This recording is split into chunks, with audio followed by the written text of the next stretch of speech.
कानी बहू।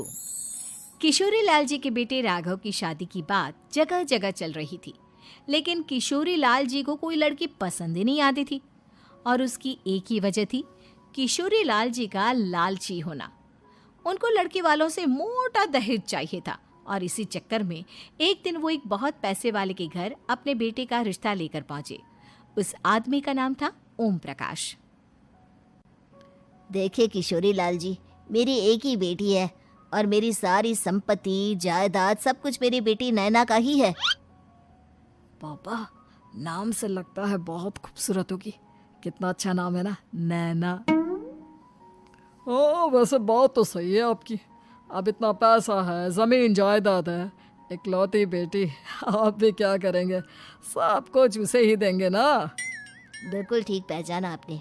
बस बेटी की शादी और सारी जायदाद उसके नाम।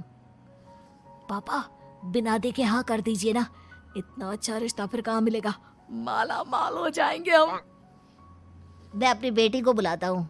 अरे नहीं नहीं नहीं नहीं, आपकी बेटी का नाम नैना है, सुनकर ही लगता है बहुत सुंदर होगी। रहने दीजिए अंकल, मैं तो आपकी बेटी के नाम से ही इतना खुश हो गया हूँ कि उसे बिना देखे शादी करने को तैयार हूँ।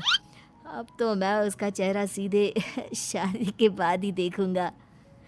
और इस तरह राघव नैना का चेहरा नहीं देखता और उससे शादी कर लेता है। शादी के बाद अपनी सुहाग रात पर जब राघव नैना का घूंघट उठाकर देखता है तो नैना की आंखें बंद थी। कितने खूबसूरत हो तुम नैना, जरा अपनी आंखें खोलकर मेरी तरफ देखो तो सही। नहीं, मुझे शर्म आती है। अरे, मैंने तुम्हें शादी से पहले भी नहीं देखा, और अब अगर तुम आंखें खोलकर मुझे देखोगी भी नहीं तो मुझे अच्छा कैसे लगेगा? इससे पहले कि नैना अपनी आंखें खोलकर राघव की तरफ देखती, अचानक से लाइट चली गई और राघव नैना को पूरी तरह से देख भी नहीं पाया। अगली सुबह नैना राघव के लिए नाश्ता बनाकर लेकर आई। अरे ये क्या, आधा पराठा सेका हुआ है और आधा बिल्कुल कच्चा। ये तुमने क्या किया नैना? बहू, तुमने क्या आधा पराठा तवे से नीचे लटका कर रखा था, जो आधा सेका है और आधा कच्चा? मुझे जितना दिखेगा उतना ही तो सीखूंगी ना पापा जी। जहाँ जहाँ मुझे नजर आ रहा था वहाँ मैंने सीख लिया, जहाँ जहाँ नहीं दिखा वहाँ कच्चा रह गया होगा। इसका क्या मतलब है? ये कैसा मजाक कर रही है तुम? अरे बहू, तुमने इतना लंबा घूंघट क्यों लगाया हुआ है? देखो, हमारे घर में बहुओं को बेटी की तरह रखा जाता है, और फिर तुम तो इतना सारा माल लेकर आई हो। देखो, ये घूंघट डालकर रखने की कोई ज़रूरत नहीं है।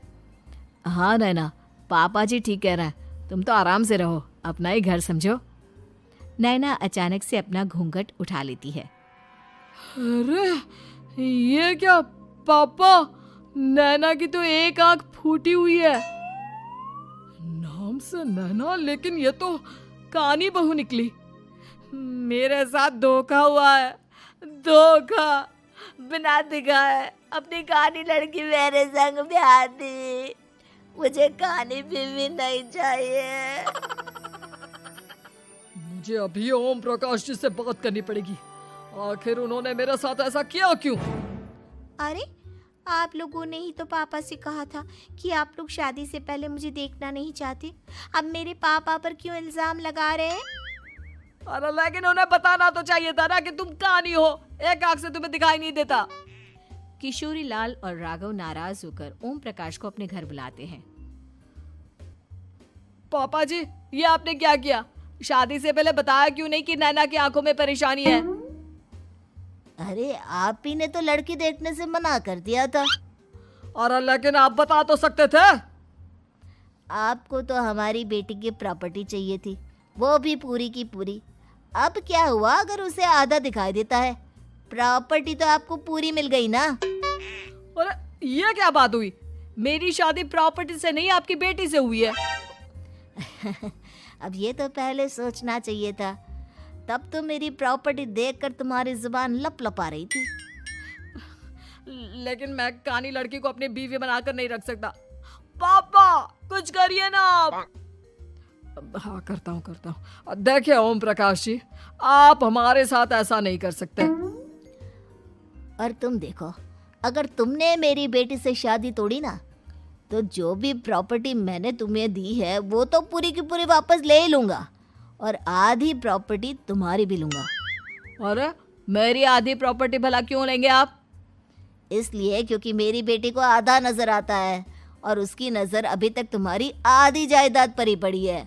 अब तुम उसे घर से निकालोगे तो कुछ तो लेकर जाएगी ना। और अगर हम आपकी बेटी को अपने घर की बहू बनाकर रखे तो? तो तुम्हारी पूरी प्रॉपर्टी तुम्हारी ही रहेगी, और जो मैंने तुम्हें दिया है ना, उसमें से बस मैं आधा लेकर जाऊंगा। अरे लेकिन अब आप अपनी दी हुई प्रॉपर्टी में से आधी वापस क्यों लेकर जाएंगे? अगर मैं आपकी बेटी को अपनी पत्नी बनाकर रखने को तैयार हूं तो?